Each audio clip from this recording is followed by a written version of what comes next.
Waqt laqgħa informali fil-madwar tal-Kappella ta' Santa Margherita f'Haddingli, is-Sindku Ian Borch u l-Kunsilliera mill-istess lokalità tkellmu ma' sindki mill-Awstrija bil-ħsieb li jaħdmu flimkien fl-interess tal-komunitajiet miż-żewġ pajjiżi. Is-sindki li hawn Malta fuq inizjattiva personali tal-Ambaxxatriċi tal-Awstrija f'Malta Petra Schnebauer jirrappreżentaw aktar minn 500,000 ruħ minn 68 belt u raħal fil-provinċja ta' Salzburg. I was talking to the mayor of Salzburg, who is the head of the delegation, and said, "Why don't you come to Malta?" And he said immediately, "That's a very good idea. We would like to know more about the country." Is-Sindku Ian Borch tkellem dwar l-istrateġija tal-Kunsill dwar l-iżvilupp sostenibbli għar-raħal ta' Haddingli li jitratta l-aspett soċjali, ambjentali u rurali, kif ukoll il-preġi turistiċi li toffri l-lokalità.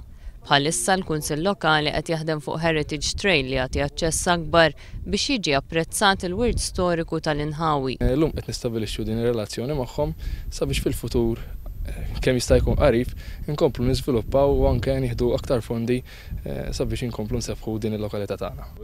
Dr. Heinz Schaden, is-Sindku tal-Belt ta' Salzburg, qal li dawn iż-żjarat jgħinu lill-popli Ewropej biex jifhmu aktar lil xulxin. I think closer ties within the European Union between the mayors of various cities of the European Union in Austria and here in Malta. And we keep our fingers crossed for you for the cultural capital in 2018. You know, Salzburg is a cultural capital by itself, so we keep our fingers crossed that you make it. Waqt iż-żjara tagħhom f'Malta, s-sindki se jkollhom opportunità li jżuru aktar postijiet ta' interess f'pajjiżna.